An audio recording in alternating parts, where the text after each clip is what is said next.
Hey there, brothers and sisters. Thanks for listening to the Mormon News Roundup.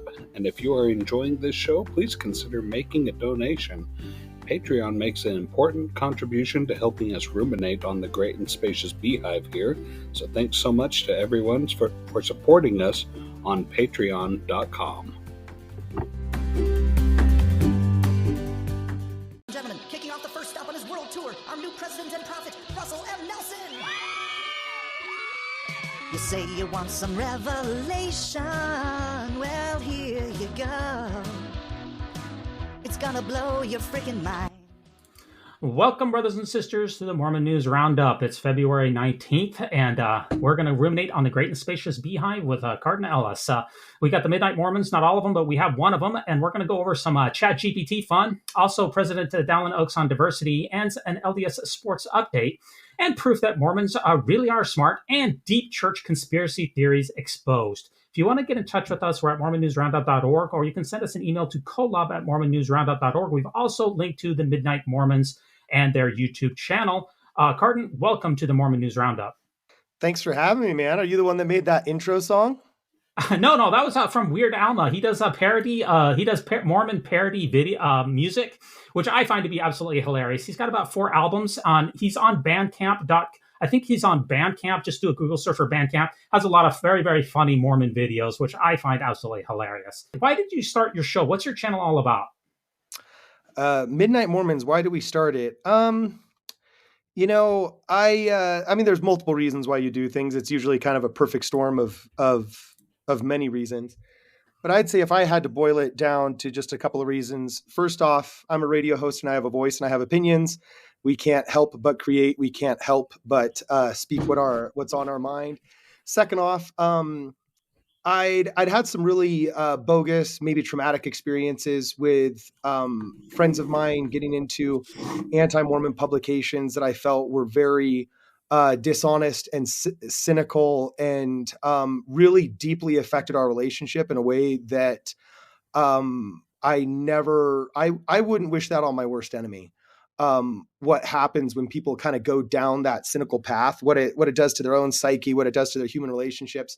And I take my human relationships very seriously. So I'm kind of one of those old school liberals that thinks that through, actual conversation, analysis of facts, and communication, there's hope for humanity getting on the same page and at least coexisting together in a tolerant and, if not uplifting fashion.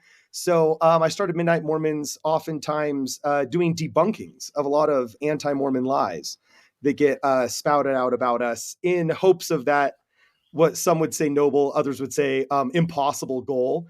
Whether or not it's worked, whether or not it's been, effective, I don't know. Time will tell. But I'd like to think so, because I get a lot of very positive feedback from a lot of people who've been positively affected by it. So I'm proud of what we offer the internet, and that's the origin story. I've never really actually had to articulate that. You're the first person that's asked. Usually they just start up saying, "Why'd you say this?" Oh, well, no. What do you think, Cardin? What makes Midnight Mormons special? What do you offer? There's lots of Mormon there's a million Mormon podcasts out there. When you search on it, there's lots of YouTube channels. There's lots of LDS related content. What is it that makes Midnight Mormons special? In other words, what do you offer that others in the same space do not, if anything? I could say what I think, but is there anything you observe? Like, what made you think to reach out to us instead of others? I'd be curious to hear your thoughts first. I would say the entertainment factor is very, very high with the Midnight Mormons. I just think the almost a sensational quality, kind of almost over the top. There's a level of, I don't want to sound offensive, but it's almost like you're a caricature of yourself. You know what I mean? I don't know. That's my take on it. It's like you're cool. A caricature of yourself almost. That's what makes it so special, in my opinion. That's funny. What I would say, well, first off, thank you. I'm glad you find it sensational and entertaining. I would say, I noticed that we fill a market. I know the guy that started FedEx, apparently he just done a market survey for like some, business class. And he realized there was a market for overnight document delivery, and hence the birth of FedEx. I can't say that I did like a market analysis to start my channel, but I have noticed a lot of success very quickly that I'm happy about And I think I've boiled it down to this. This is at least how I would try and contextualize our success. There's a marketplace for people who are speaking frankly about obvious truths that are considered either taboo or politically incorrect. And members of the Church of Jesus Christ of Latter-day Saints and the whole conversation around the church is in an odd spot because the church does not engage in apologetics. It's not part of their mission statement to go online and correct the record for every person that wants to speak evil of them or misrepresent them, or us, shall I say, as a member. They don't engage in apologetics, which means it's up to the layman, or it's up to some of these auxiliary 501c3 organizations that are all overworked, underpaid, and basically volunteer. And so most of the shows that you see that are pro-Mormon are either structural from the church itself, and it's an official come follow me channel, or it's an official newsroom, and they can only speak in the most neutered, euphemistic, and focus grouped language that doesn't provide any entertainment value, okay, and isn't necessarily a defense of the church. Or you get commentaries from people outside of the church, that hate it, that want to speak evil of it and want to mock it. And sometimes you can see some of the funny here or there, but there's no one really that is a faithful member of the church that says, hey, dude, this is bogus, and just calls it how they see it. And I think one of the proofs for that is, to this day, I think we are the only faithful live stream on YouTube. All the other live streams with Mormon in their name that participate in the quote Mormon conversation, they all craftily name their channels Mormon so they get the SEO thereof. But all of them are excommunicated members that hate the church and want to twist every latest, greatest semi-controversy into something that it's not. So I think it's because we approach life from a faithful angle, but not dogmatic. I mean, we're plenty fine saying, okay, yeah, that was a stupid quote, or yeah, so-and-so did something dumb, or else, yeah, I don't think the church is doing X, Y, or Z thing right. But at the end of the day, that doesn't mean that the church is not true and that this is not a better path for you and your family. Things can be imperfect while still being worthwhile, important, even necessary at the same time. Yeah, that's great thoughts. You're probably best known for, in my opinion, from your November 2021 Radio Free Mormon debate.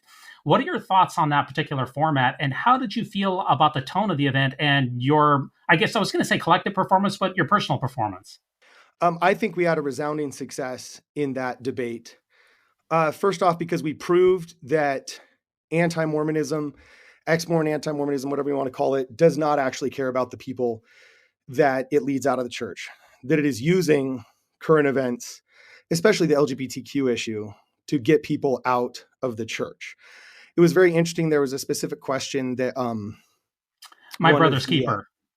Yeah, exactly. There was a specific question where, when asked what his responsibility was to people that he's convincing to leave the church, RFM said, I have no responsibility. I should be able to speak my mind freely, and they suffer the consequences of their actions, and so on and so forth. And we came out and we said, hey, we believe we are our brother's keeper, that we are responsible for each other as brothers and sisters in God. And yeah, there's some things that have to get worked out in the contemporary conversation surrounding the law of chastity, how we accept communally, all kinds of societal questions.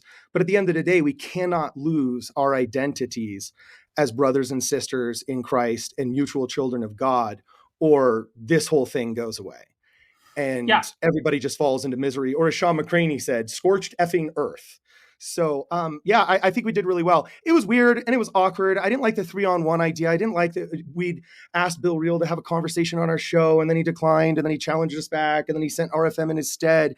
And it ended up being in front of this really weird non-green screen that was like pink and purple and orange that looked like the opening credits of the Partridge Family on Nick at Night. You know what I'm saying? There was a bunch of things that I thought were kind of awkward about it. But at the end of the day, I think it ended up being a necessary thing for people that were on the fence to witness. Now, what do you see, Cardin, as the future of Mormon-related podcasting, YouTube, social media? What is the future of those type of shows? The separation of the wheat and the tares. What do you mean by that? What's the future of the bloggernacle? I think it's going to become increasingly obvious as the conversation gets increasingly cynical. And I actually think the pendulum has already started turning in many quarters in the conversation. to a point where people are fed up with the wokeness. They've seen how it's really harmed their lives and it's harmed their human relationships, and that the loss is greater than any kind of societal gain. And I actually think there will be never a return, because society never returns to anything. It just kind of, adjusts and adapts. I'm actually hoping there's going to be a normalization in the conversation. And I'm increasingly coming in contact with people that left because they felt they had to, because you're either stupid if you believe, or you're homophobic, anti-woman, or, a bad person if you associate with the church. And they realize that a lot of, just like they've been convinced that a lot of what they've been taught as a young man or young woman in the church growing up, in their mind was not the complete story.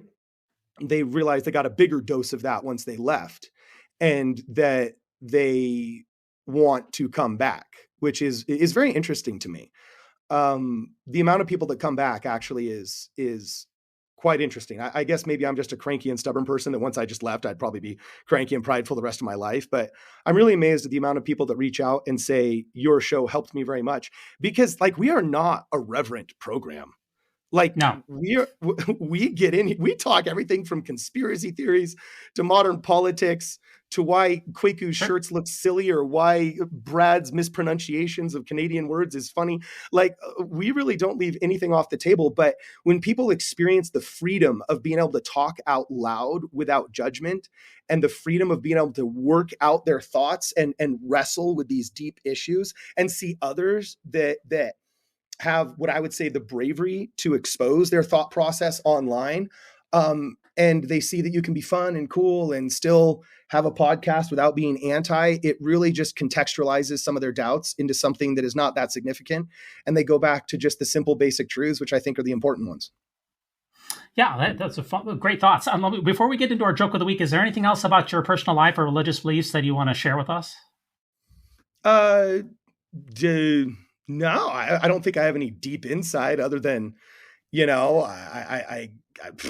I wouldn't even know how to summarize all of my religious beliefs, other than I definitely believe the Book of Mormon is scripture. Your life is drastically improved by reading it and following it, and your life will improve by living it. I don't know. It's really simple.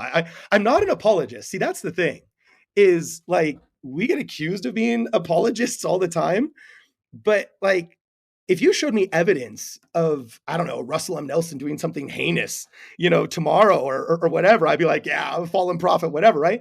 But I'm not. I'm just a guy that approaches things with an open mind, articulating what my thought process is in real time.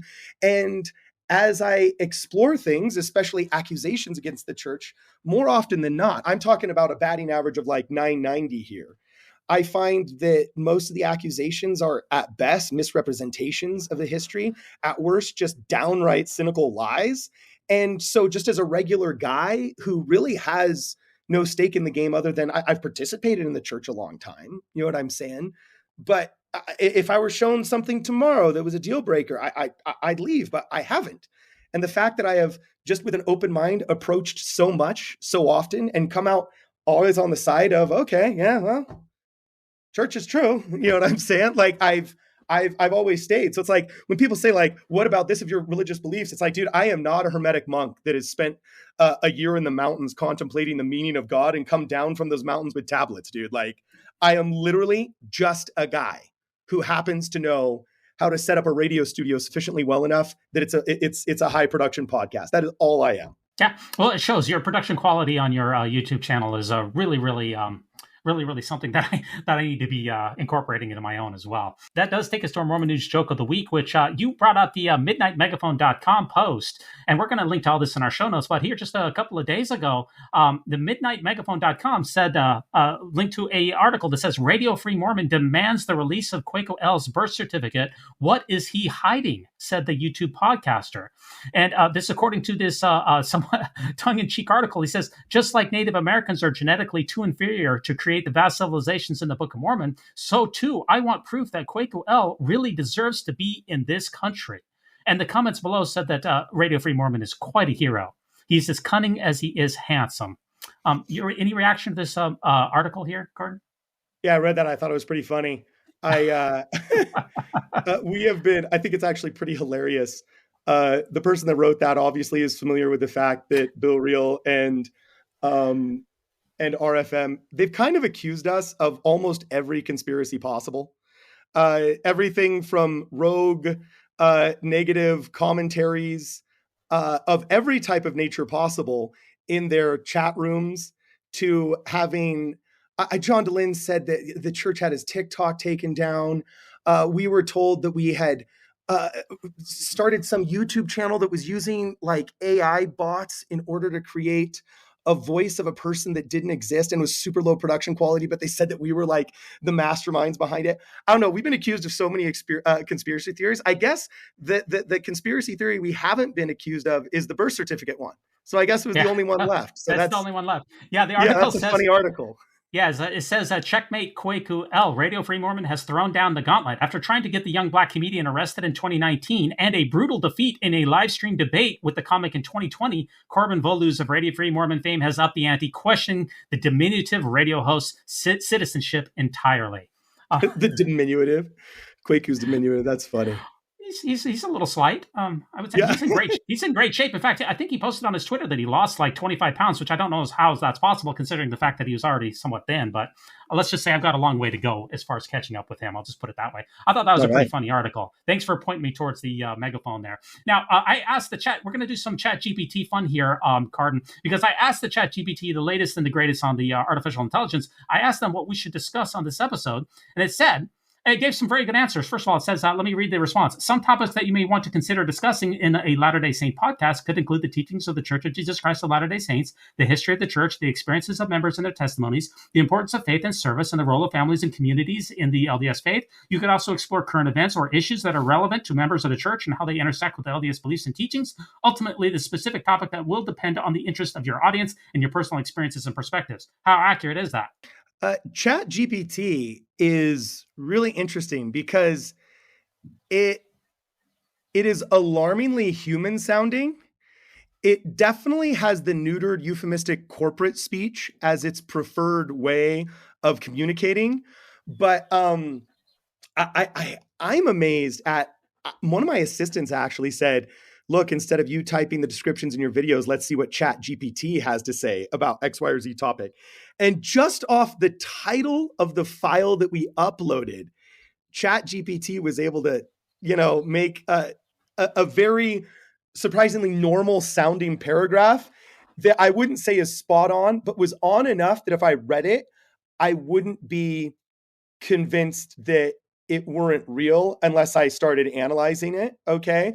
It definitely is non-committal. Okay. And it definitely is loaded with all kinds of outs. But Kwaku has a very interesting theory. He thinks that actually AI will get so good that you won't be able to distinguish it from reality without the mechanism of the spirit. And then a lot of the prophecies in the Book of Mormon and modern prophets in the Bible talking about the importance of the spirit in the latter days might be just because deep fakes are so good that, we will have to rely upon, ourselves and our understandings of the spirit. So I don't know if I fully endorse his idea, but when I see ChatGPT making such good and convincing commentary, I'm like, whoa, this is eerie. Because think about it, like you and I know that Midnight Megaphone's satire. Sure. And it states that it's satire and it says it's satire. And if you didn't know, you're kind of stupid anyway, because literally the headline, I believe, is something along the lines of the misinformation of men mingled with scripture. You know what I'm saying? So it says it's funny, but that's like out of the ethics of the writers. Like the Onion does the same thing. The Babylon Bee does the same thing, like saying, hey, this isn't reality. This is comedy, right? Yeah, you were earlier referencing kind of the Turing test. The Turing test says that once artificial intelligence, once it's at a level that you can't tell it apart from a human being, then it's kind of like they're really taking over, like Elon Musk conspiracy theories type stuff. Now, they're doing in Asia. Have you seen now this has been a thing for 10 years that's not in America because we have a very open society. Our culture is different.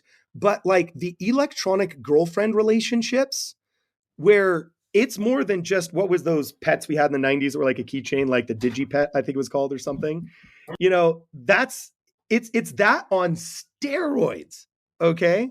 And they're actually having practically human relationships that for all intents and purposes, like, are becoming, the Turing test is getting passed. Like, I would say maybe not visually, because they haven't been able to in real time mimic humans in a completely compelling way, but audio wise, written, the Turing test is passed. Now, I asked the ChatGPT, I said, who is Kwaku and Cardin Ellis? And here's the response. It says, Kwaku and Cardin Ellis are two Latter-day Saint content creators and social media personalities. They are known for their work in producing and promoting content related to the Church of Jesus Christ of Latter-day Saints and its teachings. They are associated with the YouTube channel Saints Unscripted, which features videos discussing various topics related to the LDS Church, including doctrine, cultural history, and current events. They have also been involved with other projects related to the Mormon Church, including podcasts and events. It's worth noting that while Kwaku and Cardin are known for their work in the LDS community, they are not official representatives of the Church, and their views and opinions are their own.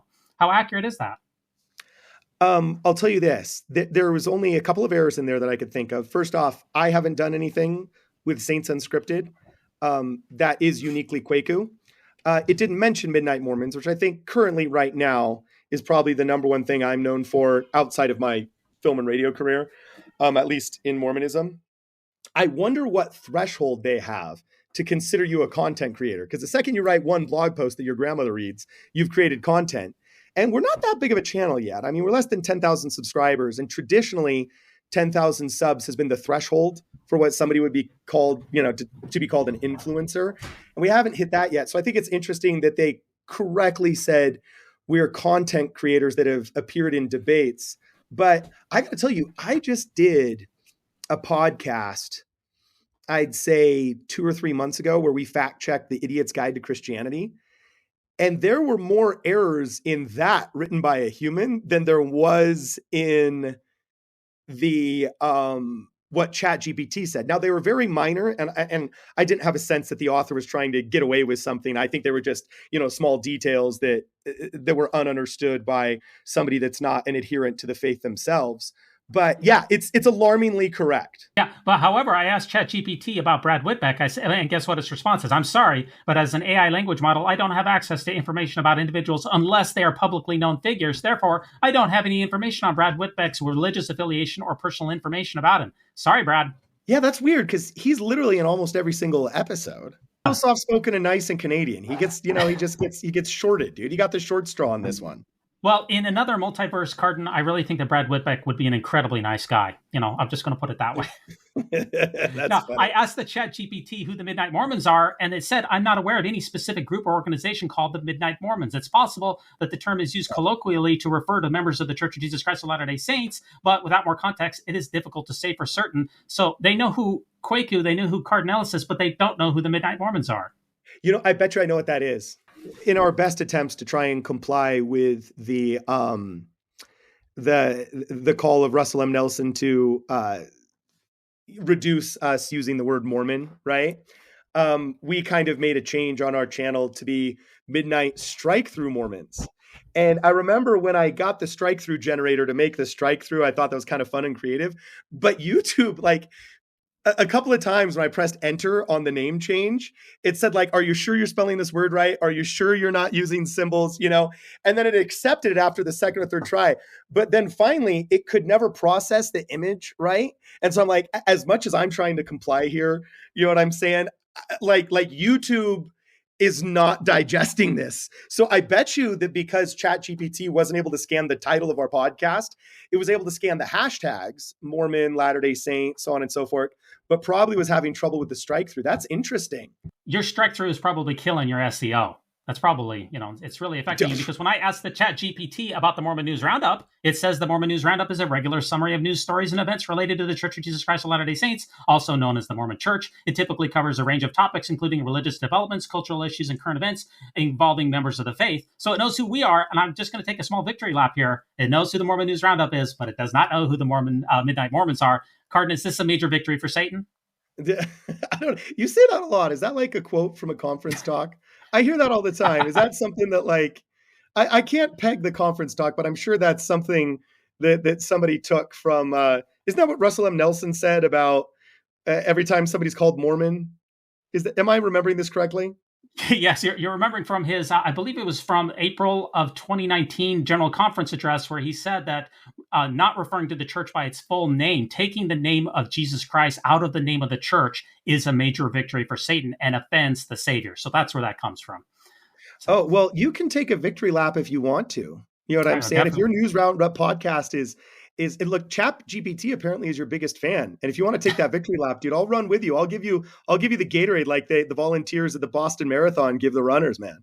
I'll take any victory that I can get. And I did ask a couple of last things here. I asked ChatGPT who was smarter, John Dallin or Cardinal Ellis. And it said, as an AI language model, it's not appropriate for me to make subjective judgments on the intelligence of individuals. Intelligence can be measured in many different ways, and it is not appropriate to compare individuals based on such subjective criteria. Both John Dallin and Cardinal Ellis have their unique strengths and expertise in their respective fields, and it would be unfair to compare them based on intelligence alone. Well, John Dallin is breathing a sigh of relief right now.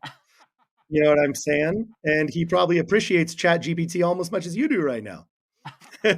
Now, someone asked ChatGPT to write an inspirational hymn based on Section 132 of the Doctrine and Covenants, which I think is a very, very good. Oh, dear heavens, that is hilarious! Yeah. What did it say? Here we go. This is all linked in our show notes. If a man loves a virgin fair and wants to marry another pair, if the first girl says it's okay, then the man can have his way. Stop it. Did ChatGPT really do that? Absolutely. Now, no adultery he can't commit, for they belong to him, and that's legit. The chorus. Multiply and replenish the earth, a promise since before our birth. The Father's work must go on until his glory is known. And just one more verse. If a man has 10 virgins to wed, he can't commit adultery. It's been said they belong to him, that's for sure, and he's justified, no need to endure. But if one of them strays away, she'll be destroyed without delay. It's a little bit longer than that, but is that pretty accurate? I guarantee that is scanning a million satirical arguments or a million satirical poems that have already been written, because there's no way ChatGPT is coming up with colloquialisms like legit and then throwing them into a hymn without there having been those colloquialisms referenced already on the internet. So, but I guess it did effectively rhyme it. So, I'm just waiting for the first rock star that has an AI generated song that goes triple platinum. And just like Milli Vanilli got busted for singing, I'm dating myself here. You're probably too young to remember this, but Milli Vanilli was a hip hop duo that got busted for lip syncing their own music live on stage. Yeah, hip hop is kind of a stretch for them. I mean, hip hop wasn't really a thing back in the early 90s, but I know where you're coming. I see where you're going with it. Yeah, so they got busted for lip syncing their own stuff. There's going to be some poor pop artist that gets busted for doing an AI generated song with AI generated lyrics. And I don't know how it's going to happen, but it's going to be a glorious thing to watch. We've been working on the revision of the new hymnal. It was announced back in June of 2018. And if we just use ChatGPT, we could get this thing over the finish line. It's been almost 5 years in revision. And I just want to say the best thing about using ChatGPT to write new songs for the new hymnal would be that we wouldn't get any racist or culturally insensitive or any sexist hymns, right? Because it's politically correct. That'd be a plus, right? I have been seeing a lot of the well, I wouldn't say it's a plus if that's tied to an insinuation that past ones were somehow purposefully negative towards any specific group. I definitely think ChatGPT could probably produce some pretty basically solid sounding hymns, especially knowing that, like, if you watch online, the Axis of Awesome, they have a couple of really funny YouTube videos where they take songs that all use the exact same chord and they make one giant supercut song out of it. I mean, if you did take the 1-4-5 chord and mixed it with the pentatonic scale, you could basically make 90% of the impromptu jazz songs out there, So if you took the Christian hymnal scale and maybe just threw in a couple of harmonics, then you'd probably come up with a hymn that if you went out in the street and asked people to say which one is the real hymn from the 1830s and which one is the AI, I bet you the uninitiated would not know the difference. That's true. You're probably right. Now, someone asked the ChatGPT to create something like the Book of Mormon. They said, write an original 500-page religious narrative that uses language from the King James Bible, is set in Mesoamerica, invents 100 names, has various different people that are involved, unique plots, has Christian theology, chiasmas, parallelisms, has allegories, sermons, epistles, ceremonial oratory, scriptural exegesis, detailed scenes of ancient warfare, and do not use anything that occurred after 1820 and is only available in New York State in the 1820s. So that's kind of a tough challenge, but that's basically what the Book of Mormon is. And the ChatGPT said, I'm sorry, I can't do that. Okay, so there's two things that went through my mind simultaneously. First off, that's really funny, and that's reminds me of Hugh Nibley's challenge, saying, anybody that can, rebuild the Book of Mormon would have to do X, Y, Z, and he gives a long chain of things the Book of Mormon is, and that's probably why Elder Holland says anybody that wants to disprove the Church of Jesus Christ of Latter-day Saints needs to crawl in, over, and around the Book of Mormon. So I'm sure there's a ton of Mormons out there that are cheering because ChatGPT, couldn't do that, and they're counting that as a W, which I will too. But at the same time, I also think, I don't know, that was an insane amount of parameters. I mean, I don't know. Like my grandpa was a grandmaster in chess. And so I've actually kind of been following AI since its inception being used in chess machines in the 80s for machine learning. And he was one of the first purchasers of one of the first chess computers that was able to beat Kasparov. And I remember it was in the late 80s it came out, and it was this gray and black tablet. And he would take off the pieces and start playing without pieces towards the end because his mind was so good he could remember where they were, and he'd bet which moves the machine was going to make. And I just remember that there got a point where machines were able to finally start beating grandmasters in chess.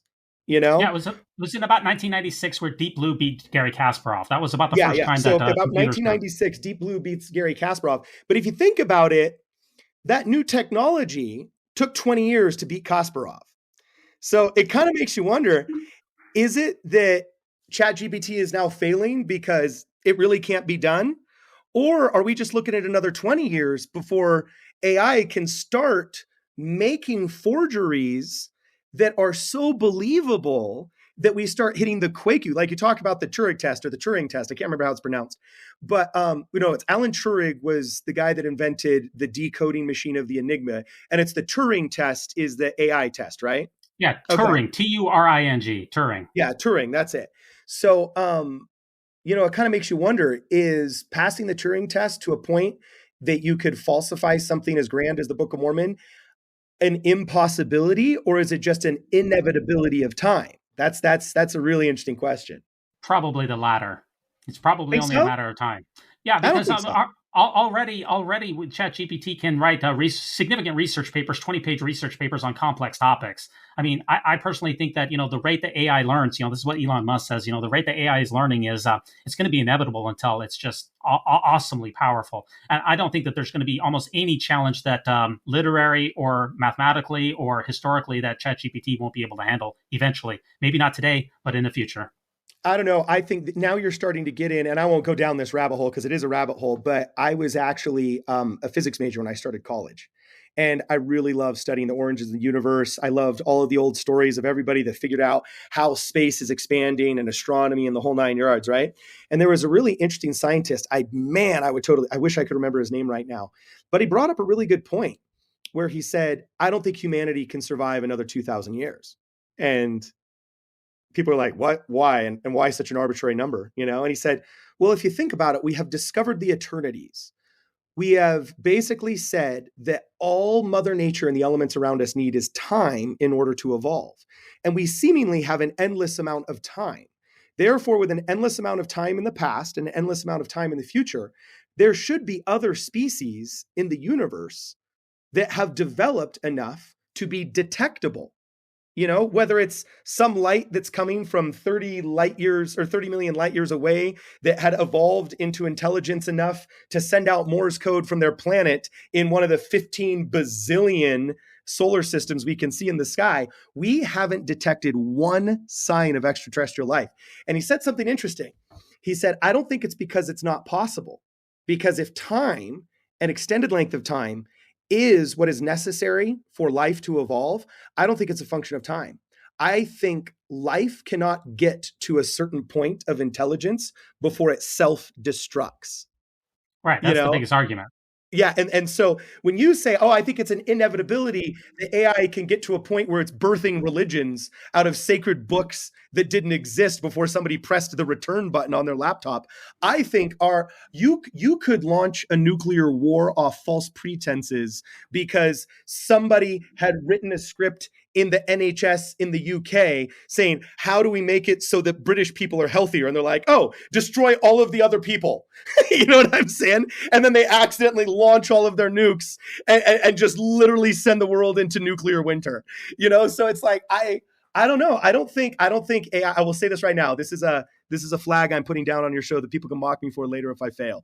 But I don't think AI will ever get good enough to recreate anything like the Book of Mormon. Fair enough.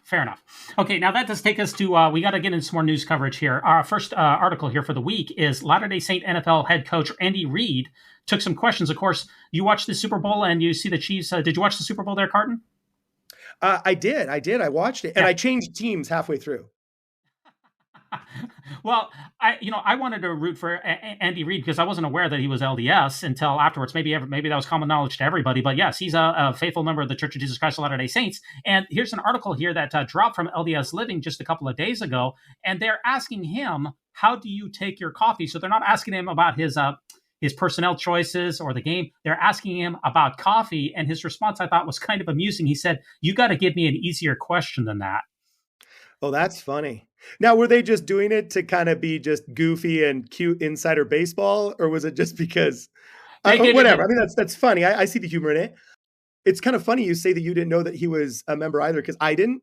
I confess, I didn't have a team in this Super Bowl, so I watched it to participate in the cultural event known as the Super Bowl. But family friends of ours are deeply tied to the ownership of the Philadelphia Eagles. So I kind of felt like, if my cousins or, if that's their team, I gotta be rooting for them. Right. But then I found out that our boy, the head coach of the Kansas City Chiefs was a member. And I just said, look, ride or die Mormon, baby. Oh, wait, no, ride or die member of the Church of Jesus Christ of Latter-day Saints.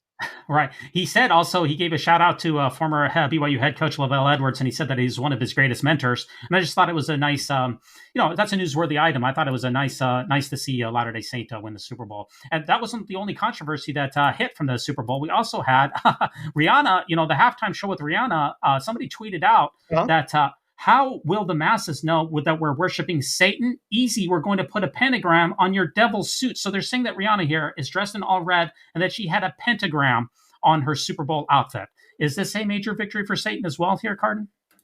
I'm actually split on this. It's kind of funny, and maybe this is just my Kwaku influencing me here, but I'm a radio and film producer in Los Angeles, and I know that getting buzz around your production will make or break sometimes your ability to do another production after that. Relevance is a difficult thing to come by. And I don't think that every satanic reference is understood in the context of actually trying to summon a sincerely held belief in an opposing power to God from a position of pride and destruction of his church. And sometimes I fear that people gasping at that and pearl clutching are kind of just falling into a marketing trap of doing the artist or the marketing firm's marketing for them by getting angry at it. At the same time, I cannot help notice that the anti-religious trend is growing, and everything Satan would look for that ancient scripture says he wants, he's kind of getting. So you start getting if it walks like a duck, quacks like a duck, and lays eggs like a duck, there's a good chance it's a duck. So I don't think Rihanna sold herself to the devil. I mean, isn't she pregnant? The devil hates children. No, because he hates growth. He hates beauty, all things good. And every single thing that inspired by him is somehow destructive. I mean, he's called the destroyer. So think about it. If there's good and there's bad, there's yin and there's yang, there's growth. If there's birth, there is death. You know what I'm saying? It's like, the devil's not in the business of making more families. Jesus is. You know what I'm saying? So it's like, yeah. Okay. I'm following you. Okay, it took me a while to get you. You got me there eventually, though. Yeah, but Well, the problem with this, I don't get the sense she sold her soul. I just have a feeling she's kind of trying to summon the colloquial binary of heaven versus hell in the same way that I don't think the cartoon devil on Hercules' shoulder in Disney's offering of the ancient myth is somehow inspired of the devil. I think there are people that go down dark paths. I think the occult is real. I think the devil can inspire people, and not everything needs to be brushed aside. But I'm not the most sensitive to this kind of thing, but I didn't get any kind of bad vibes from the halftime show. But who knows? Maybe during the judgment, I'll be told how unaware I was. Who knows? Besides, if she has pentagrams on, there's pentagrams on the Salt Lake Temple, right? So should be no big deal. Oh, come on. You know the reality of that, bro. What do you mean? No, there's pentagrams in the Salt Lake Temple. It's a known fact. Yeah, because previous to the I don't know the exact name of the books, but previous to the literature on the occult, pentagrams were a symbol of power, and Brigham Young wanted to incorporate the symbol of power. Just like I don't know if we can say this because it's going to be broadcast on YouTube, but just like the symbol that that certain bad man with a mustache in the 1930s and 40s co-opted from Hindu as a sign of prosperity, which was actually the swastika was a sign of prosperity in Hindu and Indian faiths, but he co-opted it into a negative sign of genocide. The pentagram has gone through different types of different iterations as well. And now in modern times, evangelicals have tried to twist it into saying that Mormonism is secretly a cult, when in reality, it's no different than the artists and the masters that painted horns on Noah. It wasn't until the Proto-Orthodox Church co-opted a lot of pagan gods and goddesses of mischief that had horns on them that all of a sudden the devil having horns and being satanic was perceived as some kind of negative or satanic thing. So, I mean, if you want to say that the pentagrams on the Mormon temple are evidence of secret occult practices, you would be the same person that's making blog posts saying that Leonardo da Vinci was trying to somehow incorporate Satanism into his paintings of Moses. To me, it demonstrates a little bit more historical ignorance than I would feel comfortable expressing online. That's not the only. So they've got a lot of sports this week. BYU basketball heading for the worst conference record in 18 years. You know, being a BYU sports fan myself, all I can say is, after all that Jimmer Fredette did for us, now look where we've sunk to. Sad times. Oh, it's kind of funny. I was invited to come on a radio program once that talked BYU sports, and there was a comedian there that would write a column, and he was asking hey, you're a comedy guy, you did Humor U, like what's something you would write? And I just asked him right off the bat. I said, just write an article that just says BYU decides to stop sucking. You know what I'm saying? And I said, 9 out of 10 seasons, 9 out of 10 of the sports teams kind of feel that way, right? So I love my alma mater, right? But they've languished a little bit. They've languished for a while.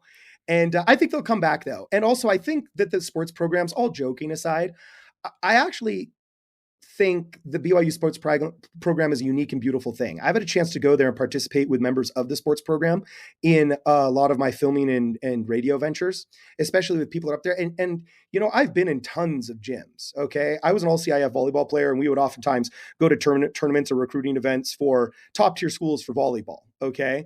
And the environment of the sports programs at BYU is a beautiful and a unique thing. They care about you as an individual, whereas you are a piece of meat meant to perform in other school settings. And there's these beautiful quotes on the wall that talk about how, no matter what your athletic endeavors, you are a child of God and have innate value, and all this other stuff. So sometimes when their sports programs languish, they languish for two reasons. One, I think they suck at recruiting. They need to get better at it.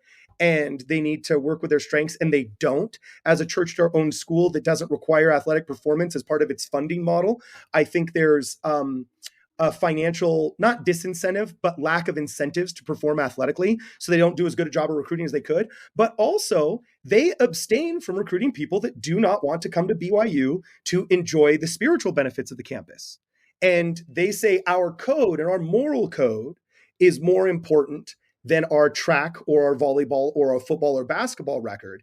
And I find that a wholly noble endeavor that has a lot more longevity and respect to it than, I don't know, winning a couple of bowl games extra per decade, because BYU's always maintained its relevance and its top tier status, even without that. And I actually appreciate that about my alma mater. So what you're saying is that there's no need to put the BYU basketball team on the prayer roll at this time. That's what you're saying.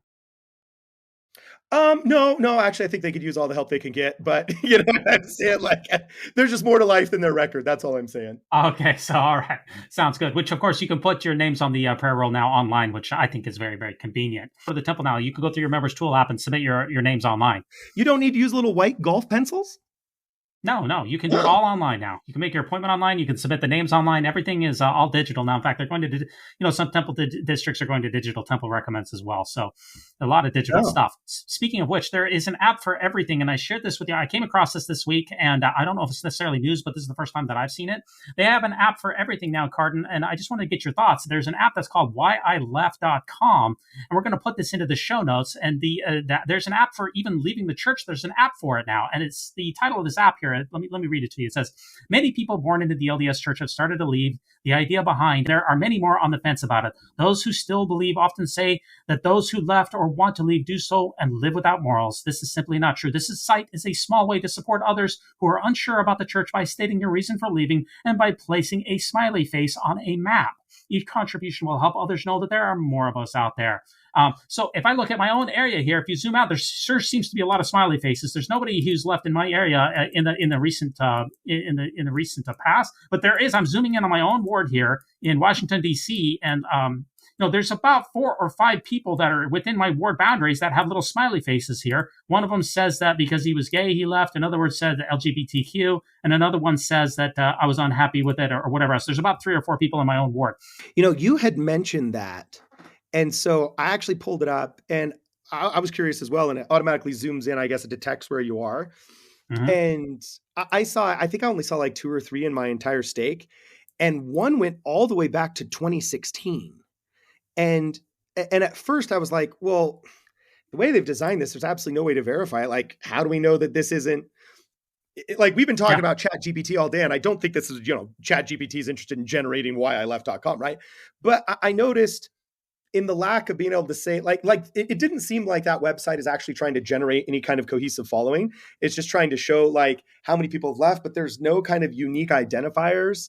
And so it's like, I didn't really know what to think. And all of the answers were super generic. I did find one guy in California that said, my name is so-and-so. I think this is crap. And this is why I left. And I thought, okay, well, maybe that guy's human, but all the other stuff was just so rounded and this and that. I'm like, I deal in an online universe. You got to realize I did online social media marketing and review generation for years.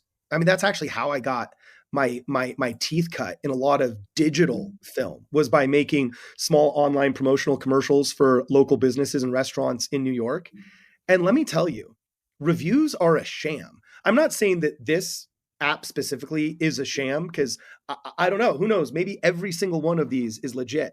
But at the same token, it's like, this is basically a review site for the church of people that dislike it enough to leave and are motivated enough to say things against it, that also has no algorithm to get reviews, for lack of a better term, that leave with time. So, I mean, given enough time, the whole map would light up. I mean, if there was a map of Catholicism over 2,000 years, you no longer have boundaries between anywhere. And then I also thought it was really funny that there was a bunch in the ocean.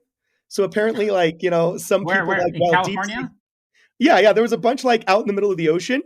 And like, I was trying to figure out, wow, why is that, right? And only one referenced like deep sea fishing. You know what I'm saying? So anyway, I don't know what to think other than, okay, it exists. Somebody figured out how to code something where... Yeah, there are. Yeah, there's ones like out in the middle of the ocean. So I was like, man, unless somebody was having a faith crisis on the 38th parallel between Australia and Papua New Guinea, like, I don't know what to say, man. on Gilligan's tour boat there. It's a little bit off of shore there in Long Beach. Yeah. So, why is there no app for why people stay in the church? Because there used to be the I'm a Mormon campaign, which is basically kind of like the same thing, but there's no app for people who want to stay in, to my knowledge, but there is an app for people who want to leave. Why do you think that is? Because it's a much healthier and well-balanced life, I believe. I mean, I don't say that to be callous, but if you're a person that's eating regularly and you're eating healthily and you're exercising and so on and so forth, do you need supplements and diet pills as much? Not much. You also have an extreme sense of community. I've noticed that a lot of the reason that Sean McCraney asked in our debate with RFM what responsibility he felt for the people that he encourages to leave the church by misrepresenting it, in my opinion. A lot of the reason why Sean McCraney asked, what responsibility do you feel, is because he could blatantly see, as a pastor of a different faith, that when you lose your faith, especially one that is communal, you have chosen to excise one of the most necessary parts of human existence from your life, which is your community. And a deep failing of ex-Mormonism and ex-anything-ism, actually, in my opinion, is that horrendous lack of community. And I've noticed that there's been attempts to try and recreate it, but you can never create community around an anti-belief. And the problem with anti-Mormonism is it is exactly that. You'll notice that there are no anti-Mormon cathedrals. There's no anti-Catholic cathedrals. There's no anti-Mormon temples. There's a close thing to anti-Mormon prophets around all of these middle-aged and angry bloggers. You know what I'm saying? But the reason why anti-Mormonism cannot create a temple is because it has no belief to rally around that believes it is bigger than the individual due to the cohesive nature of the community. Therefore, the community cannot band together to build something bigger than itself. And you descend into individualism, which forces you into comparison, which is the centerpiece of pride, which then forces you further into nihilism, anger, fear, all this other stuff. So I think the reason why these kind of things exist and why the ex-Mormon subreddit is the biggest subreddit on Reddit and so on and so forth is because you crave community, but I don't know, it's just not the same outside. No, Does it's that make not. sense? No, you're absolutely 100% correct. Where people who leave the church don't have that same type of community. This app, those people are not building a community. They're not, they're just desperate little pieces.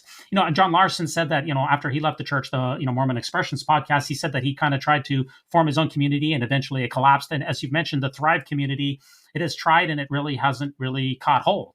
And it's almost impossible to replicate. I would say it's impossible to replicate the community that the church gives to an individual. There's been a lot of efforts made and there's been nothing that has been able to replicate it. So yeah, you're 100% right. Are you familiar with a podcaster by the name of Jonathan Streeter? Yeah, sure. Thoughts on things and stuff. Yeah. So I would consider him a friend. We have deep disagreements on interpretations of historical things. But I very much admire and respect a lot of who he is and how he thinks, because he does have that deep understanding. In fact, we did a very interesting podcast where he talked about Chesterton's fence. He cited a story in which I'm probably going to butcher this, but there was like a father and a son walking next to a fence, and the son suggested, it's an ugly fence, we should get rid of it, and the father wisely said, now hold on a second. I'll let you get rid of the fence if you really want to. But first you have to tell me why it was built. Because until you know why a fence was built, you may be unleashing something that it was meant to contain.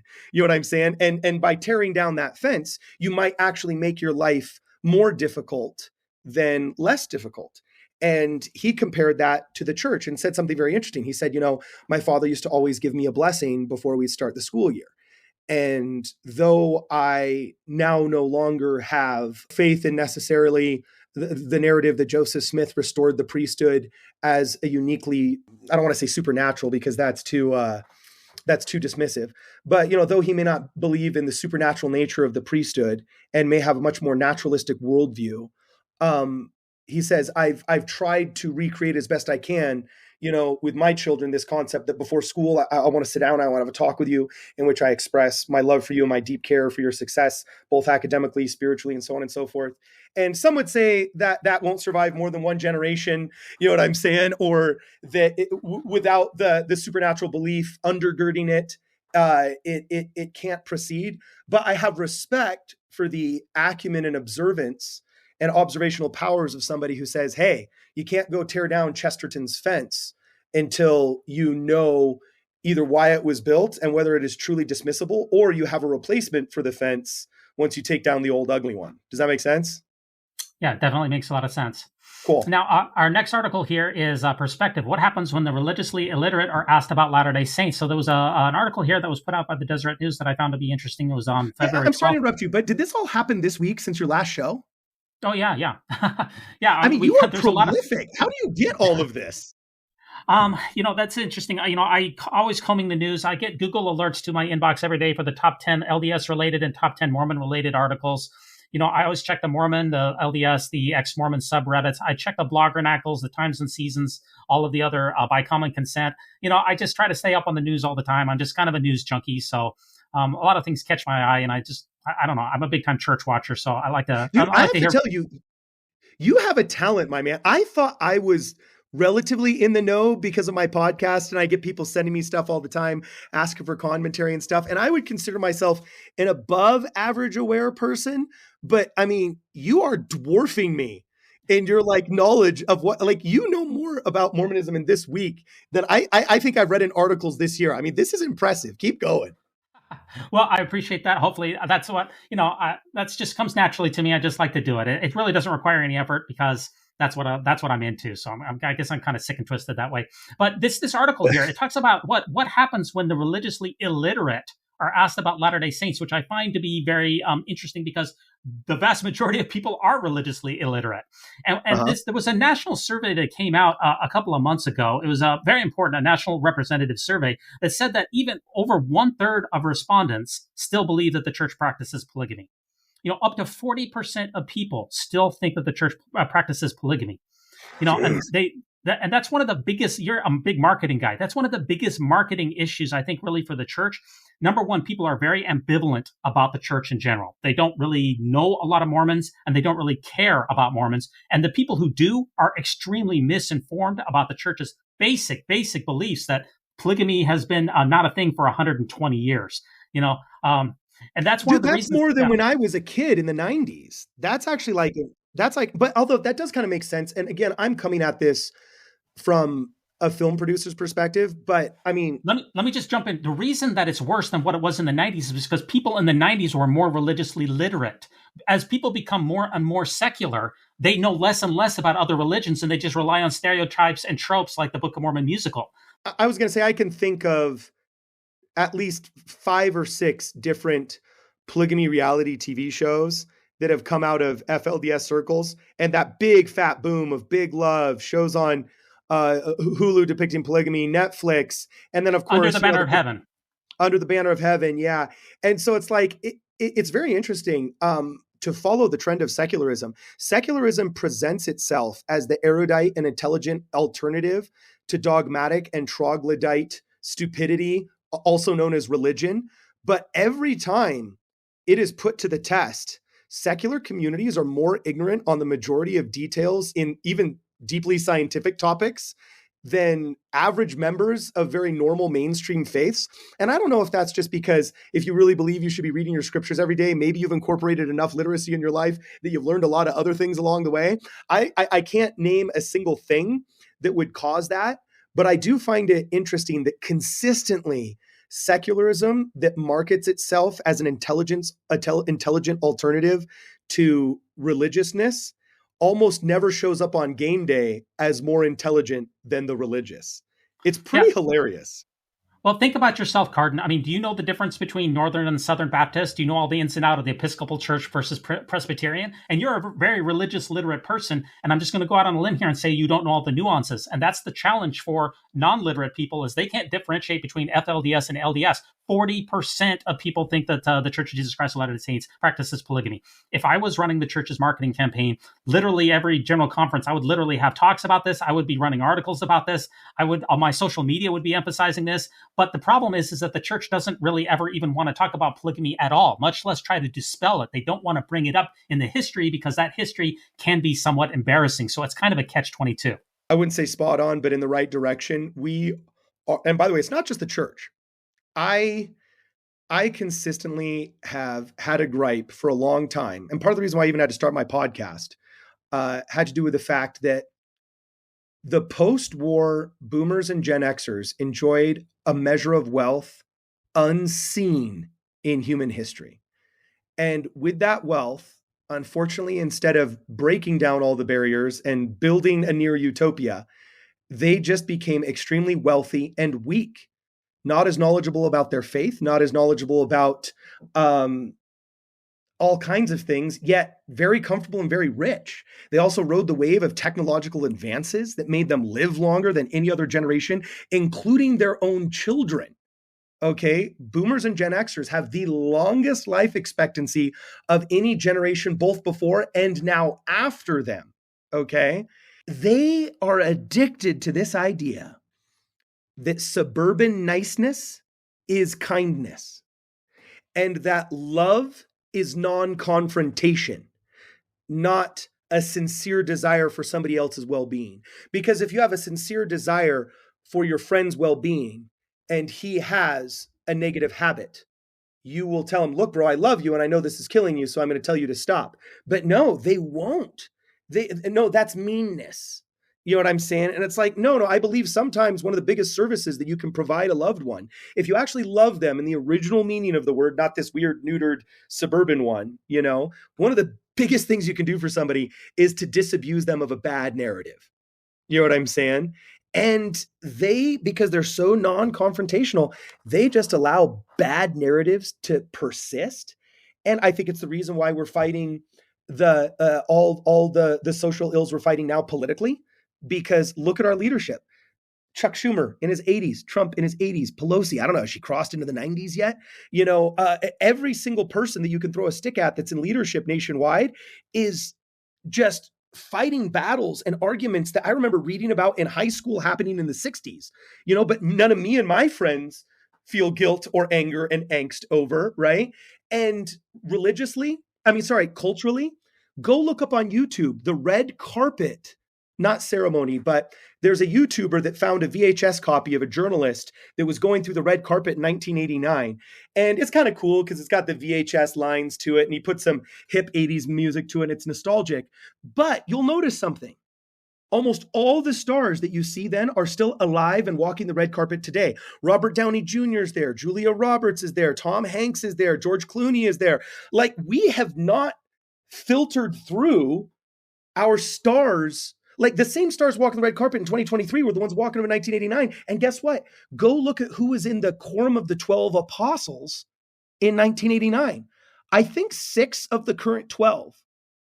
And who knows, maybe one of the presiding bishops, so it's a majority vote. You know what I'm saying? But like, literally a functional plurality of the people that are in leadership now in the quorum of the 12, okay, were in leadership in the quorum of the 12 between 1989 and 1993. We're talking 30 years ago. You know what I'm saying? So it's like, oftentimes I think a lot of these problems that we're having, whether it's socially, politically, or religiously, are actually tied to an intergenerational problem that we have with a functional ruling class that has behaved in no way that any religious, cultural, or political ruling class has ever behaved, simply due to longevity. I don't think we've had a 30-year period in church history, the 200 plus years that we've been around. I don't think we've had a 30-year period where 6 out of the 12 apostles stayed 6 out of the 12 apostles for 30 years and all had an average age above 65. I don't think that's ever happened. Yet you can't tell me that does not deeply influence our discourse and our behavior. It definitely does. The gerontocracy definitely has a great influence on the church, without Is that question. what it's called, the gerontocracy? Yeah, that's a ruling class of people who are geriatric or being ruled by elderly persons. That's a gerontocracy. So, dude, you learn something new every day. I'm humble enough to admit it. Mormon News Roundup just taught me something new, man. Congrats, bro. Yeah, the church is really run by nonagenarians. Those are guys in their 90s. So people. Well, actually, what's funny is this is when I'll throw a bone to the 12, though, is that I actually think the religious leadership gets it a lot more than the middle leadership of the church office building. That's a good point, because that takes us to our next article. It seems like the next article this was published by wheatonterrace.org, and this was on February 13th, 2023, is that it asks, is there a deep church? Meaning, like, is there a deep state in the church? Because the rumor was back when Trump was running the presidency that there was bureaucrats and officials inside of the government who used their institutional power to actually sabotage what Trump wanted to do, because what Trump wanted to do was not the best for the country. So was there a deep state that was literally fighting against Trump? And that's what this blog post says. And it seems like that's where you were going. Is there a deep church inside of the church? Meaning, are there people who are trying to run the church kind of on a secret way, not in accordance with what the senior leadership of the church wants? It's very interesting that you mentioned, is there a deep church? And I actually think it's kind of funny that now we live in a world where Donald Trump is credited with inventing the term deep state. It actually came from a Turkish prime minister who said that there was a deep state within his regime in Turkey. If I'm not mistaken, I'd have to look it up, but I'm pretty sure it was a Turkish prime minister who actually invented the term deep state. And it's a translation of, I don't know if Turks speak Arabic or Farsi or whatever, but I do believe that it was actually a Turkish prime minister who coined the term the deep state. But I would say that the pride cycle is oftentimes cyclical and generational.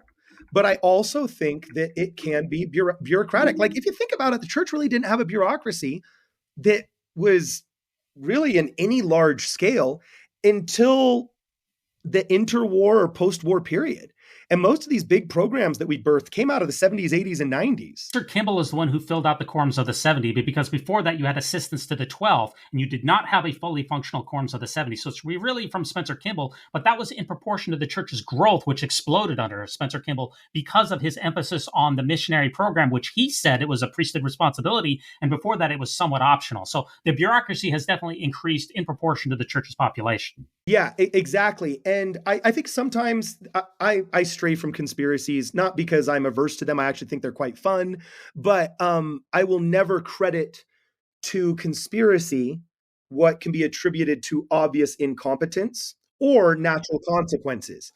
And in my opinion, something that boomers did very well, having come from the post-war period, and I do believe being dedicated to their faith and the concept of missionary work, is they said, we got to get the word out. We got to spread the word out. And how are we going to do this? Well, we're going to do it in the same way that we defeated all the Nazis and the communists and all of the baddies of the past 20 years. We're going to build our way out of this thing. I mean, if you really study World War II, we had brave soldiers. We had heroes fighting, but we also had the M1 Garand that is credited as being one of the single best infantry rifles ever known to man. We also built the P-51 Mustang, the single best single prop fighter ever built. And for every Messerschmitt Bf-109 that we shot out of the sky, we threw 5 different airplanes up into Allied airspace defending us and our friends. So we did fight our way out of World War II, but we also manufactured and standardized our way out of World War II. And so the post-war church, especially in the 70s and 80s, was really, I believe millennials are the first, what I call institutionalized Mormons. It's the first generation that was raised with, check this out, standardized hymn book. First standardized hymn book didn't come out until when? Late Gen Xers, or what would have been the developmental years of late Gen Xers and early millennials. We didn't have the first children's songbook getting sung nationwide in fully translated form until probably the 80s or the 90s. But all of these standardized forms of worship, that all of the boomers were using to spread that gospel, baby. Go knock those doors. Every 100 doors, you're going to meet somebody that's, questioning something. Give them a Book of Mormon, bear them testimony, and move on, baby. We were kind of grounding and pounding for better or for worse. And that came with natural consequences. A lot of people don't realize this, but a majority of the members of the church, this is true 10 years ago. I don't know if it's still true. I'd have to see the stats. But as of 10 years ago, a majority of the members in the church were actually converted to the church through the discussions program. Now, that's obviously eliminating birth rate. Okay. You know what I'm saying?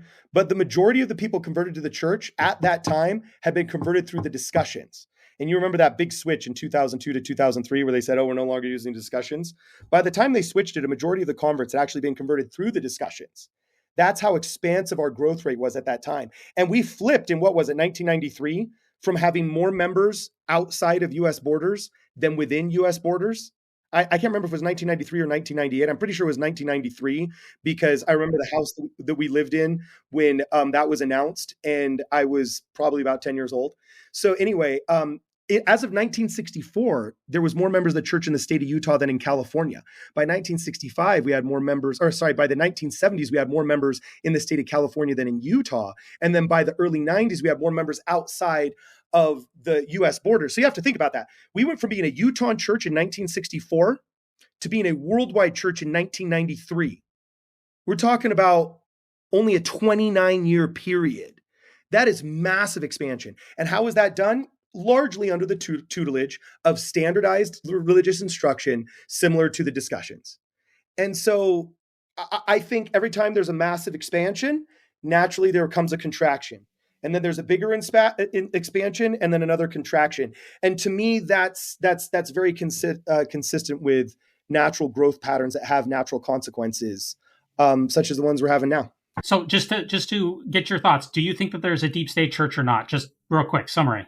I think there is a largely increasingly more incompetent and outdated middle bureaucracy in the church that is not competent enough to conspire to be a deep state that actually goes against the brethren. I think the brethren succeed in spite of some of their advisors, not because of their advisors. And I've met these people that, though they are frustratingly incompetent, they are wholly decent in every way. And I would never put the motive of deep stateism on them because I don't find them conspiring. I just find them ill-equipped for the modern day, especially the internet culture that most of us engage in now. Our next article here, which was really, I think, one of the biggest ones that really trended on like the ex-Mormon Reddit, is Dallin Oaks went to the University of Chicago, which was his alma mater.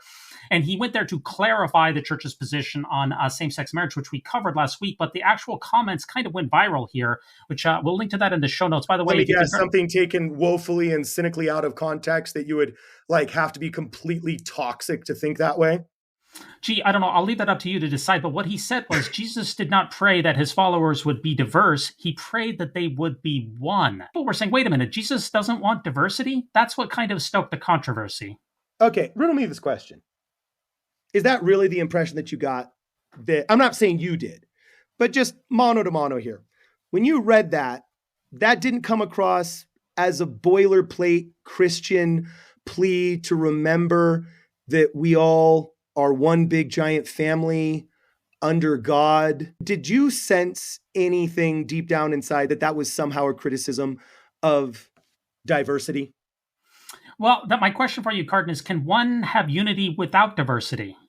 Unity inherently would mean that people were, to me, insinuated in the definition of unity, is that people are purposefully deprioritizing something personal for something communal because maybe they love it. For example, I will go participate in river cleanup in my hometown because I value my neighbors and their access to the beauty of our natural resources just as much as I want to preserve it for future generations because I am a good person like that. And I hold their identity as children of God above any other identity. So I'm sure there's people that don't think the same way as me, don't look the same way as me in that process. And I'm choosing to subjugate any kind of personal beefs with the Giants fans over there or the Democrats over there so that we can all just live in a nice community that I clean up in the river. But I'll tell you, I am increasingly frustrated with this kind of discourse that I view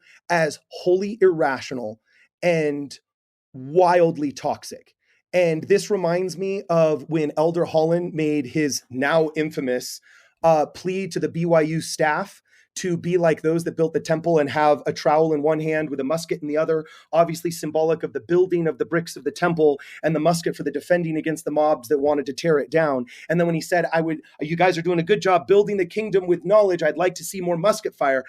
The way the ex-Mormon subreddit twisted that into being somehow a plea of violence against LGBTQ members of the church is such a wild stretch. It could only be accomplished by somebody who is insane or cruel. And without the ability to call these people insane, I think it is only cruel. And right now, the lies being propagated to members of the LGBT community by anti-Mormon ex-Mormonism, and how they traffic in human misery to purposely twist the words of leaders who are wholly decent in every way, who may have, stumbled with their words or had a diversity reader not toxic enough to have eliminated the sentence from their speech. There is no way you can look at what Dallin Oaks said and say, oh yeah, he was calling out diversity. What do you think he was pleading for? A lack of it? The Mormon church is the most diverse thing out there. I would actually argue that there is more diversity within the faithful membership of the church in your average weird ward in Orem, with all of its foreign exchange students that come in and all of its adopted children and all of the... Mormonism is a smorgasbord, intellectually, racially, politically, that goes so much deeper in terms of diversity. And you will have a more diverse experience traveling the world going to Mormon churches than you will effectively anywhere in ex-Mormon, anti-Mormonism, or atheism plus that permeates through the bloggernacle. And I have gotten so fed up with all of these wildly toxic misinterpretations of what members of the 12 say. And I don't even like Dallin Oaks that much. He's a great guy. He's cool. I sustain him as leader. That's great. But if I had a golden genie lamp, okay, and I could wish to hang out with 3 people, Dallin Oaks wouldn't be top 3. I don't know. Maybe I'd get Freddie Mercury, Alexander the Great, and I don't know, Joseph Smith. He's not even my favorite dude. Yet here I find myself having to defend the guy because I can sense the reality around me and understand just how destructive the toxic lies these ex-Mormons say are. And it's got to stop. I have no respect for any person that propagates this. Look, you said that the church is an extremely diverse place, but just hear me out here. There's been 102 apostles in this dispensation. 100 of them have been white, cisgender, married men. Okay, so, that's not a lot of diversity. Well, have you been listening to what I just said? I mean, we literally have 6 out of 12 apostles that were the same apostles in 1989. I mean, any gripe that, and this is permeating all of our culture. We really have developed a false idol. And this false idol is shooting us in the butt. Martin Luther King was a pastor whose principal appeal in order to pass, and help pass, I should say, the civil rights movement was a Christian appeal to the essence of the Judeo-Christian belief that we are all children of God created in his image. Had we not enjoyed those ethos, that would not have happened. And why do we know this? Because the United States of America is very unique. Did you know Nelson Mandela was fascinated with the US civil rights movement? And one of the reasons why he was fascinated was because he said it's one of the most unique situations in history where a racial majority in power voted to give increased rights to a minority group.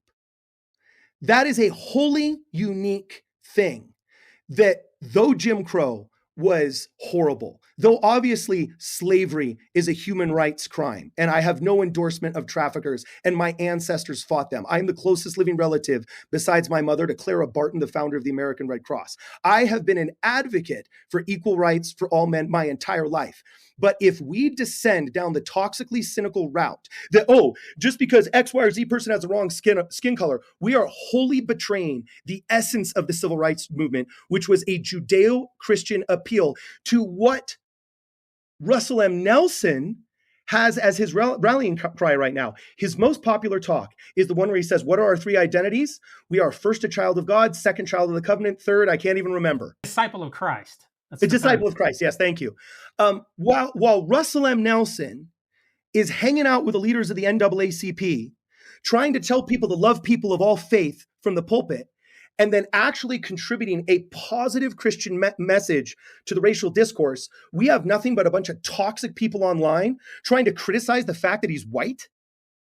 That is, if we go down that road and we allow that to take an even deeper root than it already has, we will descend into literally utter racial chaos where you're not allowed to be friends with somebody if they're of a different skin color because X, Y, and Z woke scold says you haven't paid enough of a historical price.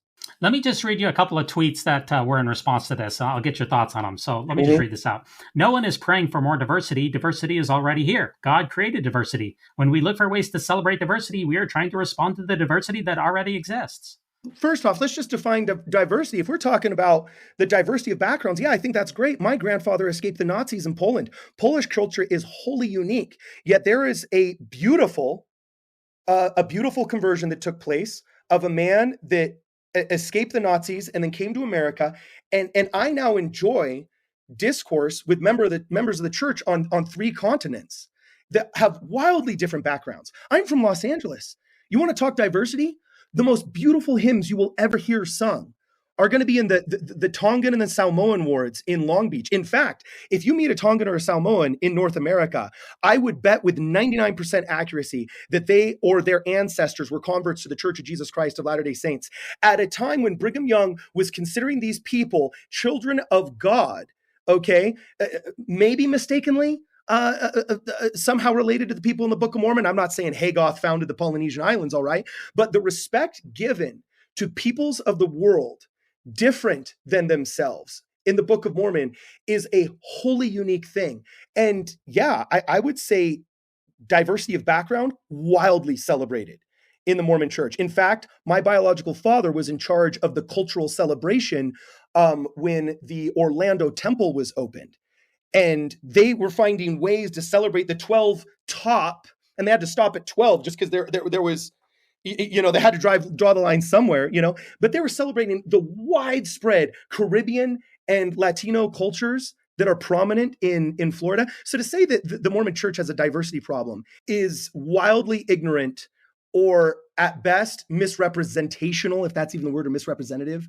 You know, I don't have tolerance for these. I don't have patience for these people because as a Los Angeles Mormon, I guarantee I've met more people of different backgrounds and races at church than the people saying we lack diversity have in their entire lives. Okay, let me just read you one more quote here, Carden, and then we'll move along from this one. Oaks, this is another tweet in response to this thread. It says, Oaks' single-minded, lifelong, unyielding, take-no-prisoners battle against queer folks and gay marriage is making collateral damage of every other member of the church that doesn't look, talk, and act or think just like him. That just shows more about that person's character and worldview than Dallin H. Oaks is. I've met him. I'm shaking his hand. He's not my favorite of the 12, but he's not waging war against that. That's garbage. I'm not even going to dignify that with a response. Keep going. That does take us to our Mormon News Roundup question of the week, which is, does Jesus want his followers to be diverse? So if you come on over to Anchor, you can interact with us on our poll. And we're coming here. We've only got a couple last articles here, but this was a very interesting article that came out here. And it claims here that from the PRI Research Center that says, was posted on February 8th by the PRI staff, which is one of the most well-respected survey and polls out there. It claims that, according to the results of this poll, that 38% of Mormons self-identify themselves as Christian nationalists. And that was a surprising number for me to really think about. In fact, I'm laughing here that DesNet has entered the chat. What are your thoughts about this finding here from PRI, Carden? You said there's a PRI survey in which 38% of Mormons identified themselves as Christian nationalists. Yes. Mm-hmm. Okay, my BS meter is flying high right now. And the only reason why I'm saying that is not to be dismissive. But there's a reason why Mark Twain said there's lies, there's damn lies, and then there's statistics, is because I could see why your average member of the church who is active, a tithing, paying, temple recommend holding, scripture reading member of the church, I could see why he would say, yes, I'm a nationalist. because we're generally patriotic, especially in North America. Canadian Mormons are very patriotic. I had to learn the Argentine national anthem because they'd sing it 4 times a year in Argentina for all the different holidays. Argentine Mormons are very patriotic, thus being nationalists. And patriotism is a little bit codified in our faith when we say in articles of faith that we believe in being ruled by kings, princes, municipalities, and upholding and sustaining the law, and saying this is my team and I'm going to participate in it positively, aka be patriotic. I think that automatically insinuates that any good Mormon's going to be a patriot, aka a nationalist. Okay. And then Christian, yeah, well, it's the Church of Jesus Christ of Latter-day Saints. We are a Christian faith. He is the cornerstone of our gospel. So I could see why, when asked, if somebody said, should we be Christian, that they're indeed Christian. Also, there were other questions in that survey as well, I think that you mentioned before, right? Where they said, do you think that like Judeo-Christian values should be manifest in government? And do you think that like we should be a Christian nation? I would say yes to those as well, because the aforementioned Martin Luther King was only able to pull off the civil rights movement through a robust plea to the Christian ethos of the people. So I would say, yes, we should be a Christian nation. Now, in that same sentence, do I think we should be a theocracy? No. Do I think we ever could be? No. But the problem with some of these statements, when I hear that like, 40% of Mormons are Christian nationalists, is Christian nationalism is one of those terms that's coming out of the internet culture left, at least. And I'm not saying this is what you mean to say, and I'm not saying this is what PRI is trying to say, but white Christian nationalist is a pejorative, okay, that's used to try and say that anybody that is white must be a Christian theocrat or activist, or anybody that's nationalist must be an irrational religious Christian, or so on and so forth. So to me, there is either an insane lack of nuance in that statement, or they're putting answers of multiple questions together, because I have yet to meet anybody that self-identifies as, yeah, I'm a Christian nationalist. Maybe in Los Angeles, we don't go around calling ourselves that. Okay. But if I've never met anybody that's ever used the term, hi, I'm a Christian nationalist, then I don't think 40% of my peer group subscribes to that idea. That just, my BS flags are waving. So you haven't met anyone who says, my name is Cardin, I'm a Mormon, and I'm a Christian nationalist? That's what you're trying to say? Yeah, that's never happened to me. I'm maybe going out on a limb here, but maybe you're not the guy that they would admit that to, considering your maybe slightly oversized personality. Just guessing that. I could maybe, Los Angeles isn't exactly known for its right-leaning people. We'll just put it that way, right? Oh, that's funny. Yeah, who knows? You could be right, dude. Okay, now the next article here, this is a tweet here from Ryan Burge here, who tweeted out here just a couple of days ago that from 2008 to 2020, he rank ordered the states of the change in the share of attending religious services weekly. So Utah ranks second in declining church attendance from 2020 to 2008. Only New Mexico beats out Utah. So Utah had 54% of people in 2008 attending church. Now it's only 39%. That is second in the nation. So church attendance in Utah in particular is declining faster than almost anywhere else. Only New Mexico is higher than Utah, which also has quite a few Mormons in it. Why do you think that Utah is head of the class when it comes to declining church attendance in the last 15 years, Cardin? You ever taken a statistics class? So you know how like statistics 101, the first thing the professor gets up is he tries to talk about all the different ways statistics can give you bad impressions. And then they'll show surveys that are done and how the numbers can be misrepresented, or not misrepresentative, but how different outcomes can seem to be perceived from similar data. Well, when I hear that stat and I think, wow, 39% decline, holy crap, holy smokes, whoa. But I also think, well, it was one of the most religious states before. And still is. Yeah, still is. And the predominant religion was huge on in-person attendance. However, that religion's leadership has chosen, both before and during COVID, to severely truncate the officially required attendance model. I mean, we went from having Institute on Mondays to Young Men on Wednesdays to Boy Scouts on Thursdays to church dances on Fridays, scout activities on Saturdays, and then church on Sunday, to having a Come Follow Me book this thick and a prophet that says we really need to focus on at-home learning. So Mormonism, from a voluntary perspective, was already making huge gear shifts towards less in-person institutional attendance. We also got rid of our requirement only 24 months ago to do monthly visiting teaching. So, when you say, oh, there's a decline in attendance, usually that's presented in a negative light because, especially in secular institutions, in-person attendance is usually a measurement of health and strength of a people. Whereas in this case, I'm not convinced that a 39% decrease is demonstrative of widespread failure. I think half of it, I think there's lots of millennials leaving. We can't ignore those stats. Okay. There's the rise of the nuns. We've seen the sociological data that like Nathaniel Givens mentions in his book, Into the Headwinds, which just came out. We know there's people that are leaving the church, but is that 39% all negative dismissal and leaving? No, I drastically doubt that. I think that's just also demonstrative of a cultural shift in the church. And because those stats are represented in percentage form, okay, and as a negative percentage, we are misled to believe that that is a sign of decline. When in reality, again, like I said before, I will never attribute to malice, which can be described by natural consequences or incompetence. In this case, I think a lot of that is actually just natural consequences, not decline. Now, it's only a 15% decrease. It went from 54% weekly church attendance to 39%. So it's a 15% decrease, which is second only to New Mexico, which is a 16% decrease. And Ryan Burge also, this is our final tweet here from Ryan Burge. He always has a lot of very interesting research. I think he's from Illinois University, Northern Illinois University. But he talked about which group has the highest level of religious literacy. So he was comparing Protestants, Catholics, Mormons, agnostic, atheists, Jewish, nothing in particular, or refused to answer. And it turns out that Jews have the highest level of religious literacy among all faith traditions. They know about their own religion, and they know about all the other religions. They're really, really smart people. In both languages. Yeah, I had buddies that went to Hebrew school like just as often as they came to soccer practice. It was awesome. Now, and what was kind of surprising to me is that Mormons came in second. So Mormons are the second highest level of religious literacy, and that makes perfect sense, Cardin, because actually Mormons are secret Jews, right? Or is that correct?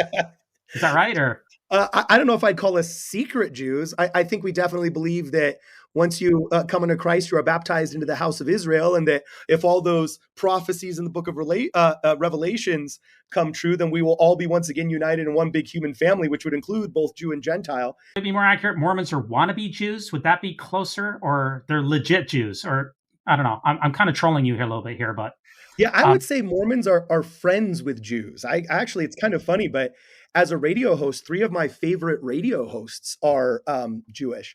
Michael Medved, bless his soul, he had some kind of throat cancer, so he doesn't broadcast anymore. But he gave the best, most hilarious and erudite movie reviews on the radio. I know it's kind of an outdated medium, and I'm a millennial who loves like vinyl records and restoring old radios. And so I've always been fascinated by the medium, all the way back to when Orson Welles did War of the Worlds, to when radio dramas were popular, like The Shadow and things like that. So I'm probably dropping names here that may not be relevant to most of your very young audience. So yeah, I wouldn't say Mormons are secret Jews. We're friends with the Jews. We love them. They're awesome.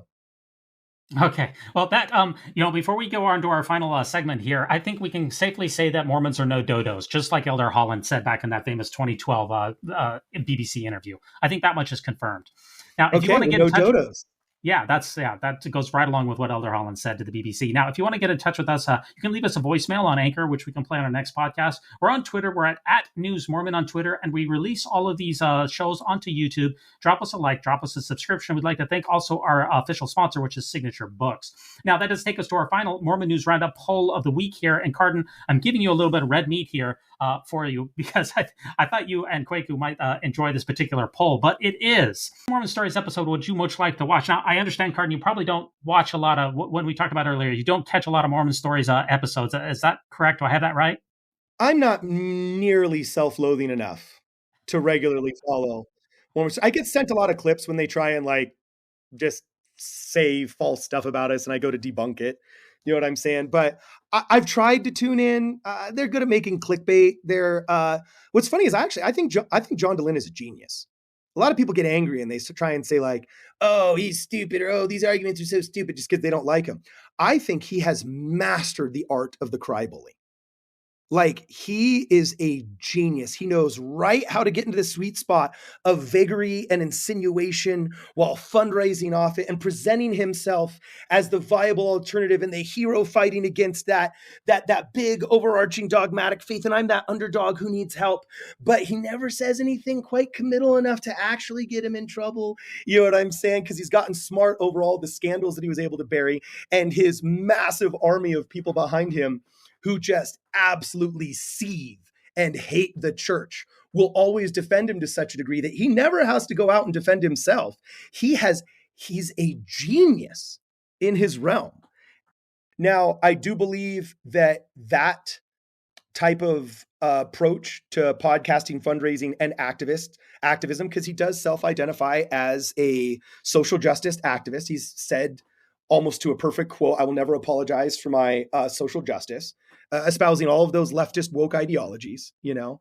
I think that his type of antagonism towards the church only thrives when there is weak leadership, especially in the public affairs departments that are actually populated not by priesthood leaders, but by bureaucrats. PR should be going out and saying anybody misrepresenting Dallin Oaks is purposely twisting his words. They should be fighting the good fight and they should be defending, but they're not. They're cowering in their whole little suburban niceness is being mistaken for kindness culture where they just try and ignore it and make it go away. And it's just part of that intergenerational failure. I think that brand, which isn't just John Dallin's, it's almost all of them's. Some of them engage in comedy, and I have a little bit of respect for that because like some of the stuff they say is funny. I think Zelf on the Shelf, for example, can give some pretty toxic arguments, but at least they throw in like a satirical music video every once in a while that like I can kind of giggle at. So I'm like, okay, fine. You know what I'm saying? I've invited them on my show too. That's the other weird thing is like anti-Mormons never want to come on our show, even though we've kind of cordially invited them, except for Jonathan. He did show up. He's a cool guy. But yeah, I think that kind of cry bully tactic has an expiration date on it. Once this spoiled post-war generation that is more interested in maintaining its comfort and its wealth is dead, and those of us that were born in the trenches inherit the church, I think that they will experience a pushback they have never experienced before. And that's also the tip of that spear in some sense is our show.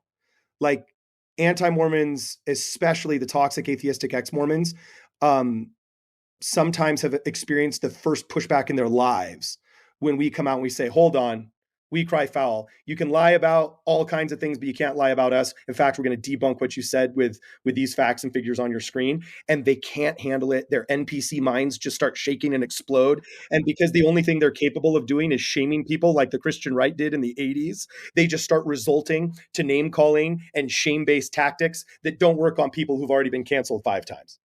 Okay. It doesn't take much to get you going, does it, Cart? No, I apologize. You start in 5th gear all the time, so you don't need to go 1 through 4. I got that. So let me get your opinions on which of these Mormon Stories episode would you most like to watch? Is it number 1, super attractive and totally relatable ex-Mormon has so many good reasons for leaving the LDS Church, and you should too? Or do you like number 2? John Dallin's liberal echo chamber mob self-righteously gangs up on benevolent, deluded believers. Don't miss. How do you like that one? Do you like that one, or you need to hear the rest of them? I'm chuckling. I'm not. I haven't chosen mine yet until I hear them all. How about number 3? Mind-numbing 17-hour interview attempts to prove literally for the 964th time that the Mormon Church isn't true. That one. You like that? Okay. Oh, his stuff is unwatchable unless you already hate yourself and hate the church and want to commiserate over a false doctrine that's been developed in the echo chambers of the internet. I had echo chamber in number 2. So how about number 4? Okay. Defiant, coffee-guzzling LDS apostate desperately tries to convince everyone that she is so much happier now. Oh, that one's kind of funny. One's kind of funny. Or how about number 5? Totally transparent nonprofit foundation, which believes strongly in accountability, has absolutely no comment on Jen Camp's lawsuit. Bro, you got to write for Midnight Megaphone. That's pure satire. That is funny, man. Yeah. Okay, that's good. Well, I'll take that as a compliment. Are you Or how about are you a ghostwriter for Midnight Megaphone, bro? no, I'm not. I'm not a ghostwriter for anybody. Oh, okay. How about episode? This is 6. I got 7 choices here for you. 6. Don't shoot the messenger, but spoiler alert: there is no God. Part 112 of 887 must watch. That's a long series. That's and if they're 10 hours each, that's a lot of watch time. That's a tough thing. You're not going to be able to binge that on a weekend, right?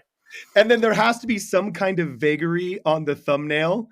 And it's kind of funny, like whoever does the thumbnails for John Dallin, I swear it's the same graphic designer on Fiverr that does them for Saints Unscripted, because they're starting to I can't tell the difference between the two when I'm scrolling through my feeds sometimes. Like they all just have this vagary. Was Joseph Smith a polygamist? ? And I don't know whether it's pro or anti comment on content until I look down and I see Saints Unscripted. Like it's hilarious. You used to be able to tell the difference between the two, but now you can't.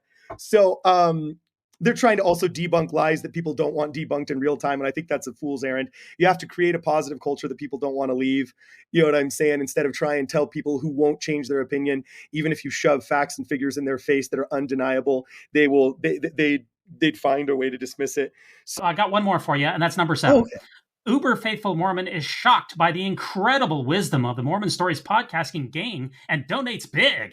Well, which one do you want? That I most of these pretty much sum up on most of these Mormon Stories podcast episodes. But which one of those titles would you most like to watch?